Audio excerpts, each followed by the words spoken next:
أنفسنا ومن سيئات أعمالنا من يهده الله فلا مضل له ومن يضلله فلا هادي له ونشهد أن لا إله إلا الله وحده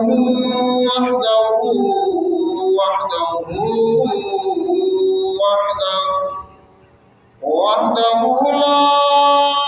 شريك له ولا وزير له ولا مشير له ولا معين له أما بعد فأعوذ بالله من الشيطان الرجيم بسم الله الرحمن الرحيم قال الله تبارك وتعالى في القرآن المجيد والفرقان الحميد ولا تقولوا لمن يقتل في سبيل الله أموات بل أحياء ولكن لا تشعرون وقال النبي صلى الله تعالى عليه وسلم أصحابي كالنجوم بأيهم اقتديتم اهتديتم وقال عليه الصلاة والسلام لكل نبي رفيق ورفيقي في الجنة عثمان بعد از خدا سب سے بڑی ہستی کو ہو میرا سلام بعد از خدا سب سے بڑی ہستی کو ہو میرا سلام جن و فلک ارض و ملک سب نے کیا جن کو سلام ایچ ہے سب تیرے آگے ماں و انجم آسمان کوکب و شجر و حجر جھک کر کریں جن کو سلام میرے آقا تیرے بابی تیرے شاتم بشر اچھے نہیں لگتے میرے آقا تیرے بابی تیرے شاتم بشر اچھے نہیں لگتے تیرا سایہ نہ ہو جن پر وہ سر اچھے نہیں لگتے تیرے اصحاب سے مجھ کو محبت کیوں نہ ہو آقا کسی اونچے گھنے ٹھنڈے شجر اچھے نہیں لگتے مرتبہ اعلیٰ کتنا حضرت عثمان کا مرتبہ اعلیٰ کتنا حضرت عثمان کا ہر طرف ہے بول بالا حضرت عثمان کا مرتبہ کتنا اعلیٰ حضرت عثمان کا ہر طرف ہے بول بالا حضرت عثمان کا بلغ العلا بکمالہ کشف الدجا بجمالہ حسنت جمیع خصالہ صلو علیہ وآلہ لرزاتی سا کی دنیا تلوار سے ہماری، مانے ہوئے تھا لوہا سارا جہاں ہمارا۔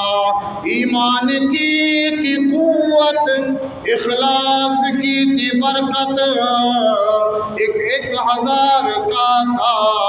ایک ایک جوان ہمارا۔ شمشیر تیز برسرے لوہے مزار ماس، در راہ خدا کشتہ شدن افتخار ماس۔ ما طالب خدائیم بردین مصطفائیم، بدرگاہ گدائیم سلطان ما محمد۔ درود شریف پڑھیں۔ اللہم صلی اللہ علیہ وسلم، اللہم بارک علیہ۔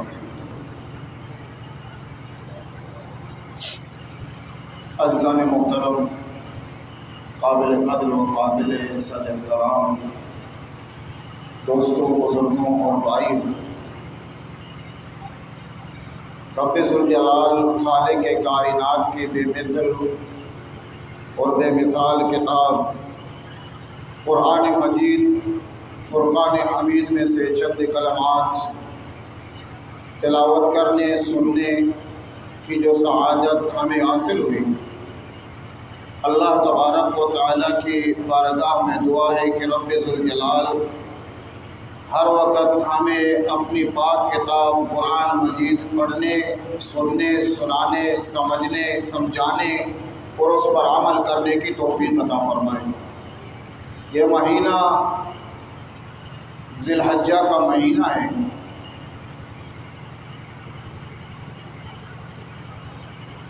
ان دو مہینوں میں ذی الحجہ اور محرم الحرام، ماہ ذی الحجہ اسلامی سال کا آخری مہینہ ہے، پھر آنے والا مہینہ محرم الحرام اسلامی سال کا پہلا مہینہ ہے۔ ان دو مہینوں میں دین اسلام کی خاطر قربانی دینے والوں نے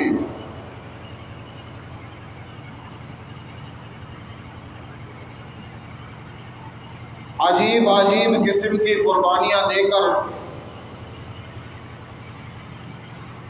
دین اسلام کی اس سرسبز و شاداب درخت کی آبیاری کی ہے۔ ویسے تو ہر شہید پر ظلم و ستم کے پہاڑ ٹوٹتے ہیں، اور ہر شہید اپنی خون میں نہا کر اپنی زندگی کو ہمیشہ کے لیے زندہ و جاوید بنا دیتا ہے۔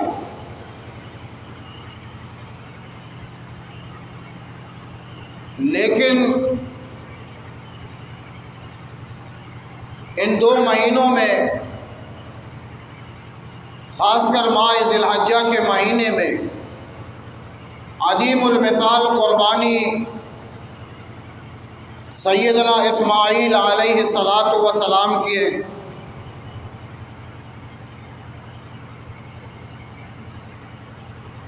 اور دوسری بے نظیر عظیم المثال قربانی تاجدار دو عالم محمد الرسول اللہ صلی اللہ علیہ وسلم کے داماد، مسلمانوں کا تیسرا خلیفہ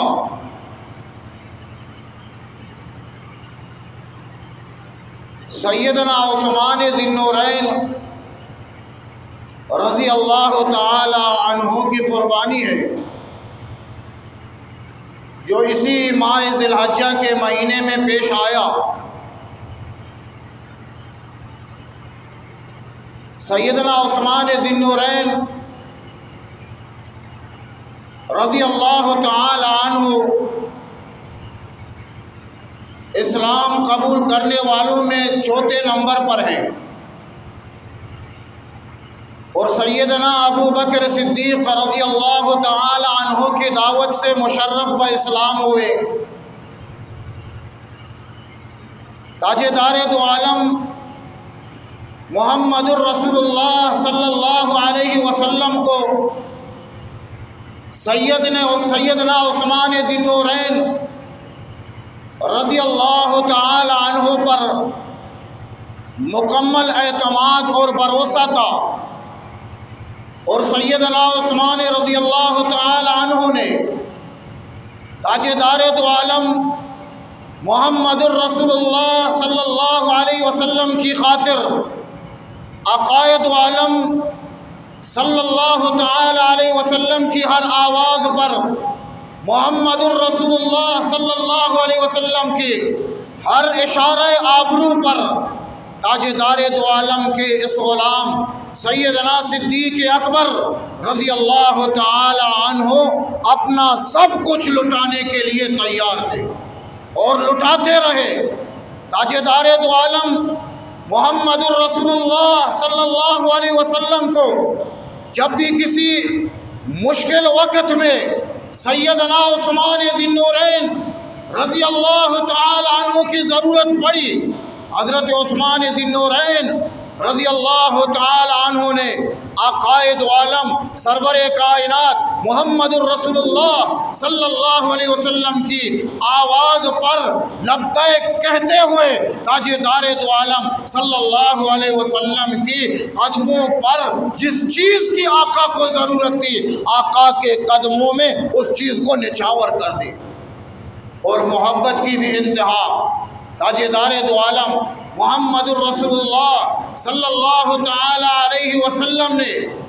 اپنی بیٹی کا نکاح سیدنا عثمان رضی اللہ تعالی عنہ سے کرایا۔ ایک بیٹی کا وہ فوت ہو گئی، تاجدار دو عالم محمد الرسول اللہ صلی اللہ تعالی علیہ وسلم نے دوسری بیٹی کا نکاح حضرت عثمان ذی النورین رضی اللہ تعالی عنہ سے کرایا، اور وہ جب فوت ہو گئی تو عقائد عالم صلی اللہ تعالی علیہ وسلم نے فرمایا اگر میرے اور بیٹیاں ہوتی میں وہ بھی عثمان کے عقد نکاح میں دے دیتا۔ اتنی محبت۔ اور تاجدار دو عالم محمد الرسول اللہ صلی اللہ تعالی علیہ وسلم جب اسلام کے لیے مال کی ضرورت تھی،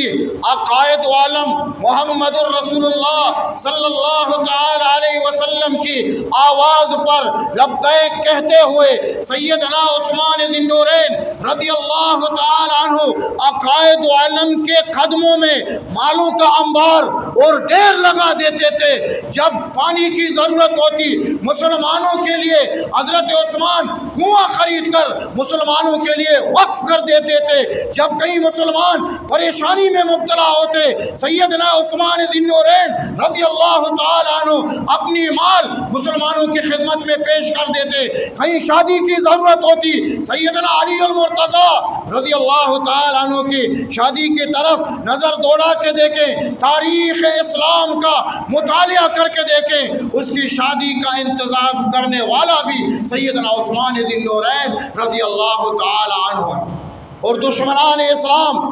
اس گات میں تھے اور اس انتظار میں تھے کہ محمد الرسول اللہ صلی اللہ علیہ وسلم کے وفات ہونے کے بعد یہ دین مٹ جائے گا،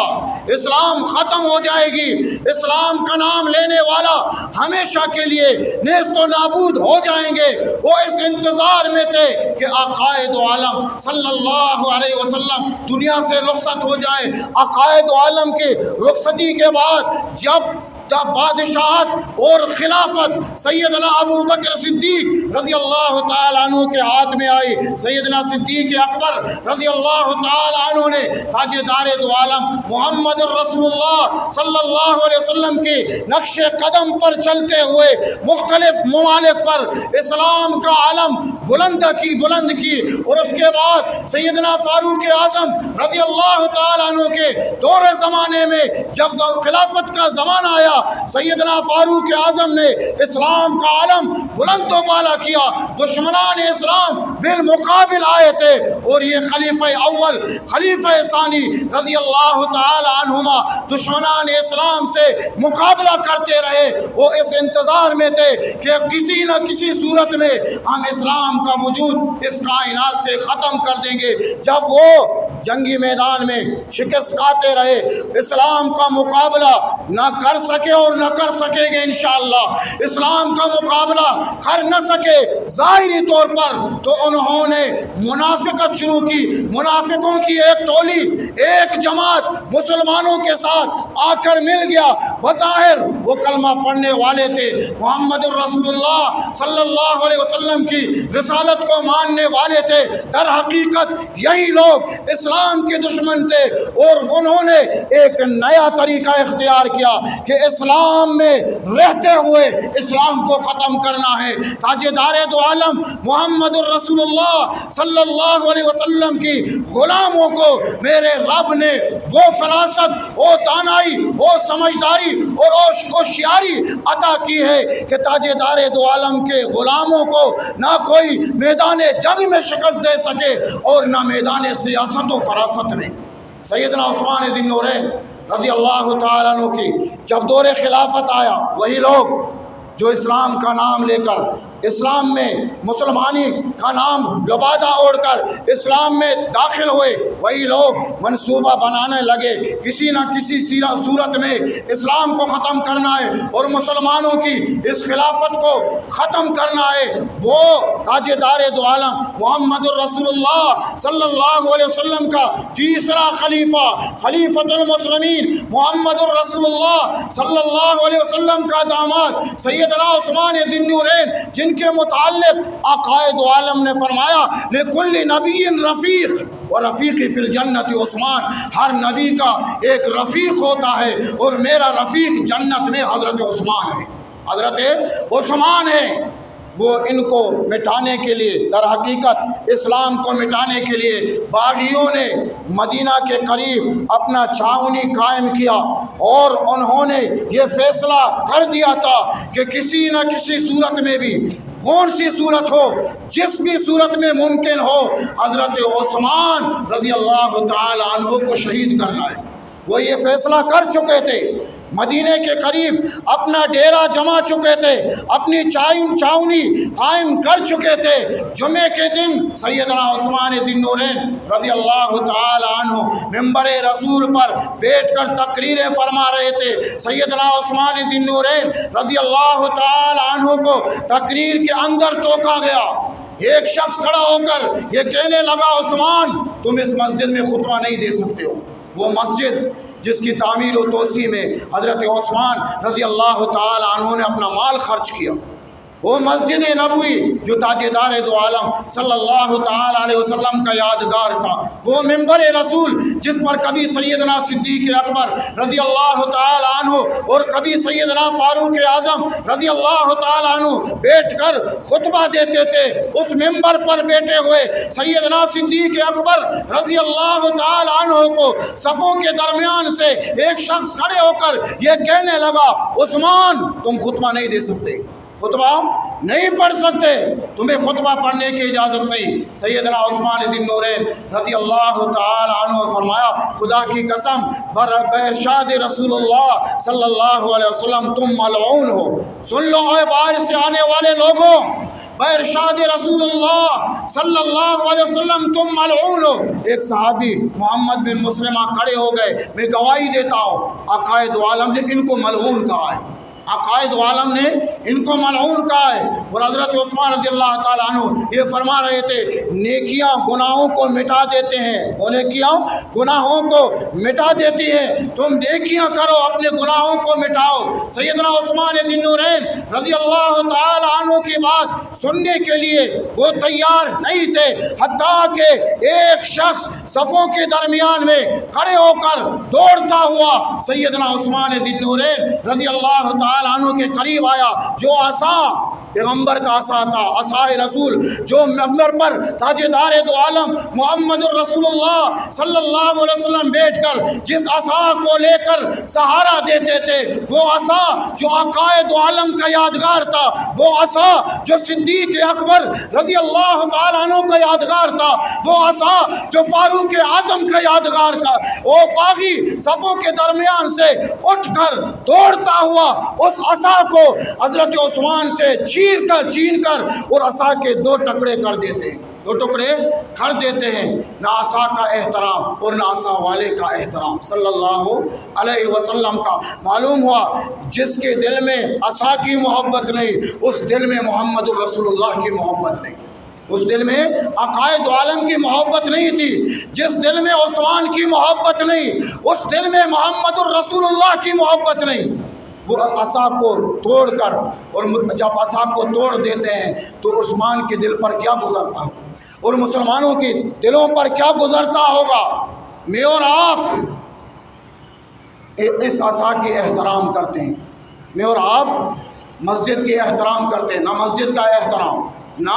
عصائے نبوی کا احترام، نہ مسجد نبوی کا احترام۔ مسلمان وہ ہیں جن کے ہاں مسجد کا ایک مقام ہوتا ہے، مسلمان وہ ہیں جن کے ہاں تاجدار دو عالم صلی اللہ تعالی علیہ وسلم کی سنتوں سے ایک محبت ہوتی ہے، مسلمان وہ ہیں جن کا دل قرآن کی محبت سے لبریز ہے، مسلمان وہ ہوتے ہیں جو عقائد دو عالم صلی اللہ علیہ وسلم کی ہر ادا کو اپنے دل و جان سے زیادہ عزیز رکھتے ہیں، مسلمان وہ ہوتے ہیں جو اپنی گردن کٹانے کو تیار، لیکن شاعر اللہ کی توہین اور بے حرمتی کسی صورت میں بھی برداشت کرنے کو تیار نہیں۔ وہ عصائے رسول کو توڑ کر، عصائے رسول کو توڑ کر، اور شور و غوغا ہر طرف مسجد کا شور کی آواز بلند ہوتی ہے، حالانکہ اس مسجد کا یہ مقام ہے لا ترفعوا اصواتکم فوق صوت النبی۔ اس مسجد کے اندر، اس مقدس مقام کے اندر مجھے اور آپ کو، کسی بھی شخص کو مسجد کے اندر بلند آواز سے بات کرنا بھی بے ادبی ہے، بلند آواز سے بات کرنا بھی، اپنی باتیں اونچی آواز سے کرنا، یہ بھی بے ادبی ہے۔ لا ترفعوا اصواتکم فوق صوت النبی، میرے نبی کے آواز سے اپنی آواز کو اونچا نہیں کرنا، یہ بے ادبی ہے، یہ بے ادبی ہے۔ یہ الگ بات ہے کہ مسلمان لاشعوری طور پر، نادانستہ طور پر اسی مسجد میں ہم دیکھتے ہیں نماز جماعت کے ساتھ ادا ہو رہی اور کچھ لوگ باہر گپ شپ لگا رہے ہیں، صفوں سے باہر گپ شپ اور اونچی آواز میں فون آیا ہے اس پہ بات کر رہے ہیں۔ اپنے اعمال کو ان چیزوں کے ذریعے ضائع نہ کریں، ان چیزوں کے ذریعے ضائع نہ کریں۔ یہ مسجد ہے، اس کا ایک مقام ہے، یہ مسجد ہے، اس کا ایک رتبہ ہے، یہ مسجد ہے، اس کا ایک ادب ہے اور احترام ہے۔ اس مسجد کا ادب و احترام میرے اوپر، آپ کے اوپر، ہر ایک مسلمان کے اوپر لازم ہے۔ وہ اور لوگ ہیں جن کے ہاں مسجد کی کوئی اوقات نہیں اور ان کی حیثیت بھی میرے اور آپ کے سامنے واضح، نہ ان کے ہاں بیٹے کا کوئی مقام ہے، نہ ماں کی کوئی عزت ہے، نہ بہن کی کوئی عزت ہے، نہ ان کی نسل کا کوئی پتہ ہے کہ اس کا باپ کون ہے، کہاں سے پیدا ہوا، رشتہ کس کے ساتھ ہے۔ وہ لوگ ہیں جن کے ہاں مسجد کا مقام نہیں، جن کے ہاں قرآن کا کوئی عزت اور وقار نہیں، جن کے ہاں اللہ کا کوئی رتبہ اور تصور نہیں۔ وہ اور لوگ ہیں جن کے ہاں سنت کا کوئی قدر و منزلت نہیں۔ الحمدللہ ہم مسلمان ہیں، اللہ نے ہمیں پاک دین عطا کیے، اس دین کے اندر ہر ایک چیز کا ایک رتبہ اور ایک مقام ہے، ایک رتبہ، ایک مقام ہے، ایک درجہ ہے۔ وہ تو یہ سوچ رہے ہیں کہ یہ اس دین کو ہم ختم کر دیں گے، ان کا بھی سوچ یہی تھا۔ آج کا کافر وہ بھی اسی سوچ میں ہے، شاید ہم سے اسلام ختم ہو جائے، شاید اسلام کے نام لیوا خاموش ہو جائے، شاید اللہ کی عبادت کرنے والے رب کی عبادت سے باز آئیں۔ آج بھی کفار اس کوشش میں لگے ہوئے ہیں کہ ہم اسلام کو ختم کر دیں گے، لیکن اس دین کی فطرت نے، قدرت نے لچک دی ہے، اس دین کی فطرت میں قدرت نے لچک دی ہے، اتنا ہی ابھرے گا جتنا کہ دبا دو گے۔ وہ کوشش، اور عید کا جو واقعہ، عید کے دن نماز عید کے دوران سویڈن میں جو واقعہ پیش آیا، قرآن مجید کو ایک ملعون شخص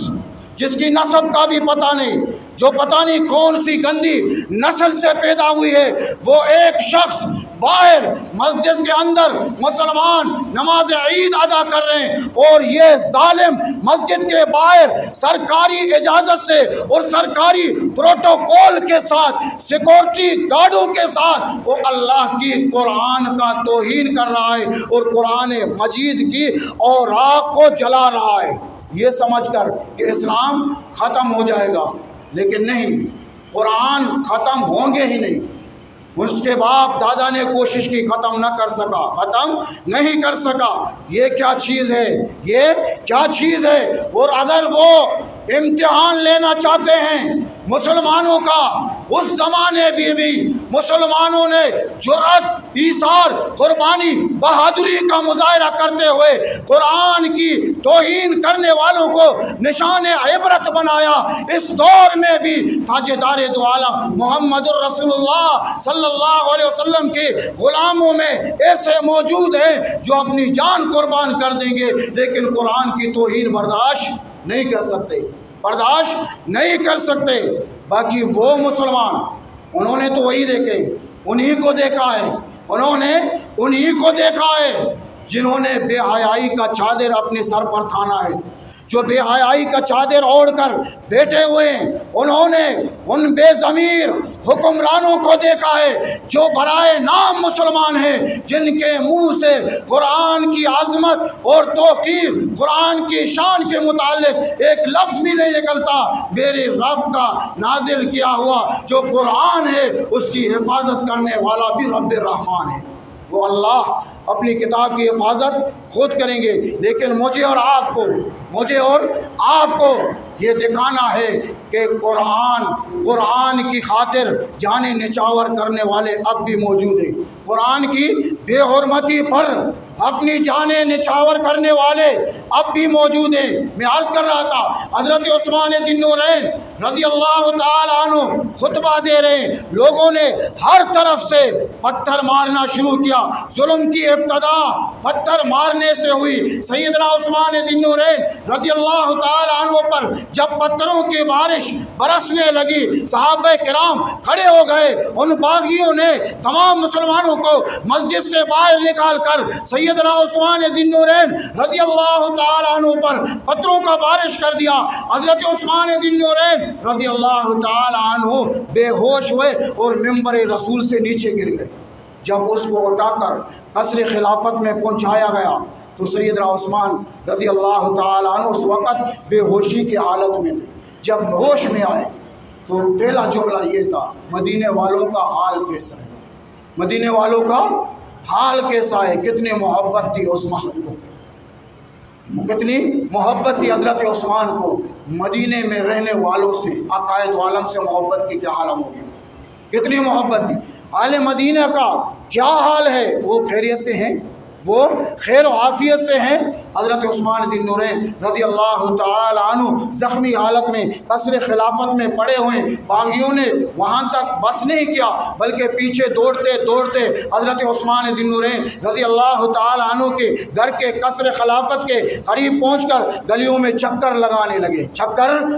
لگے اور یہ اعلان کرنے لگے، آج کے بعد عثمان پر پابندی ہے، وہ مسجد میں آ کر باجماعت نماز نہیں پڑھ سکتے، نہ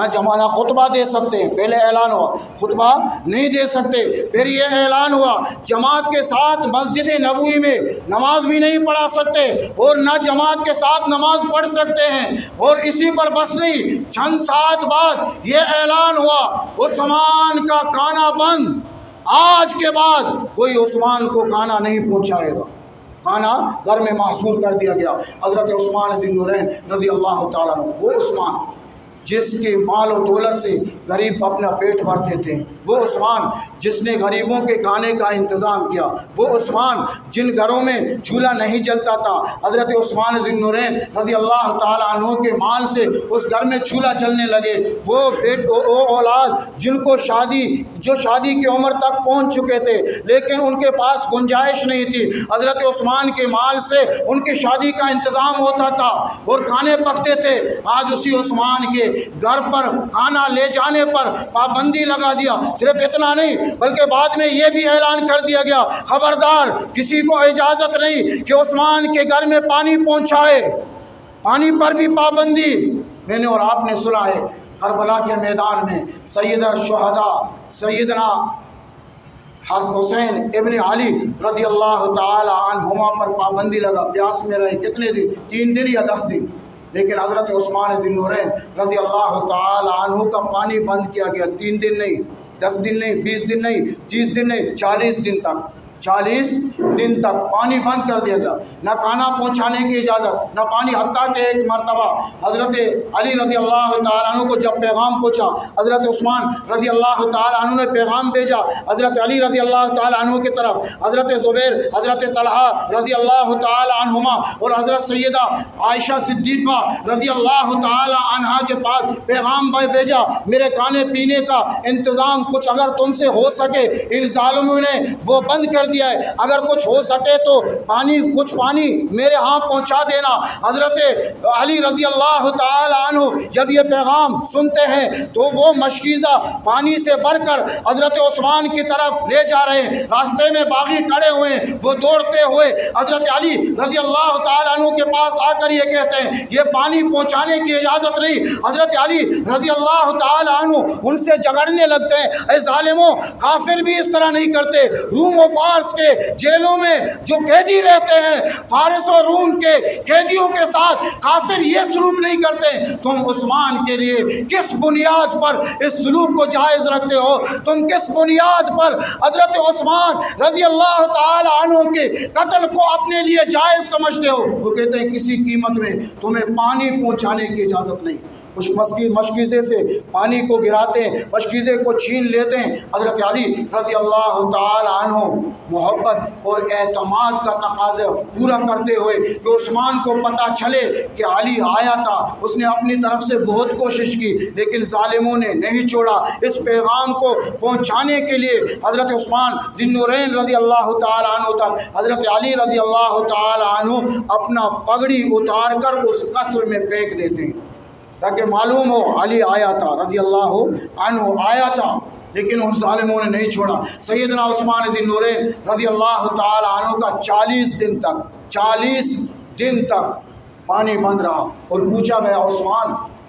جب تمہیں پیاس بے قرار کر دیتی، بے قرار ہوتے ہو پیاس سے تو تم کیا کرتے ہو؟ وادی کے تون طرح بے قرار کا ور تو ٹھیک نہیں، جب پیاسے ہوتے ہو پانی تو نہیں پھر کیا کرتے ہو؟ حضرت عثمان ذی النورین رضی اللہ تعالی عنہ جواب دیتے ہیں جب مجھے پیاس لگتی ہے تو میں اللہ کا قرآن تلاوت کرتا ہوں، اللہ کا قرآن تلاوت کرتا ہوں۔ یہ خیمیہ ہے، ہر درد کا دوا ہے، ہر بیماری کا علاج ہے یہ قرآن، جس کے پیچھے میں نے اور آپ نے پتہ نہیں سمجھا ہے کہ نہیں سمجھا ہے، لیکن وہ جو قرآن کی توہین کر رہے ہیں وہ سمجھ چکے ہیں کہ اگر مسلمانوں کے پاس کوئی قیمتی چیز ہے وہ قرآن ہے، اور اسی کے مطابق زندگی گزارتے ہوئے مسلمان جنت میں پہنچ جاتا ہے۔ وہی وہ کتاب ہے، یہی وہ کتاب ہے جس کو پڑھنے سے مسلمانوں کی جسمانی اور روحانی جتنی بھی بیماریاں ہیں ان سب کی علاج اسی قرآن کے پڑھنے سے ہو جاتی ہے۔ اور یہی کتاب ہے جو مسلمانوں کو غیرت کا درس دیتا ہے، یہی کتاب ہے جو مسلمانوں کو جرأت کا درس دیتا ہے، یہی کتاب ہے جو مسلمانوں کو اپنی دین کی حفاظت کا درس دیتا ہے، یہی کتاب ہے جو مسلمان کو اپنی والدین کی تقدس کا درس دیتا ہے، یہی کتاب ہے جو اپنی بہن کی مسلمان کو اپنی بہن کی عزت و ناموس کی حفاظت کی خاطر اپنی جان قربان کرنے کا درس دیتا ہے، یہی وہ کتاب ہے جو مسلمان کو اس دنیا میں بھی کامیابی اور کامرانی اور اخروی زندگی میں بھی کامرانی اور کامیابی کا ضمانت دیتا ہے۔ وہ سمجھ چکے، میں اور آپ بھی سمجھ جائیں، اس قرآن کو سینوں سے مزید لگائیں۔ تقاضا یہی ہے، وقت کا تقاضا یہ، اور یہ فیصلہ کر لے کہ ہمیں اپنی اولاد کو قرآن ہر قیمت پر پڑھانا ہے اور حافظ قرآن بنانا ہے۔ وہ کاغذوں پہ لکھے ہوئے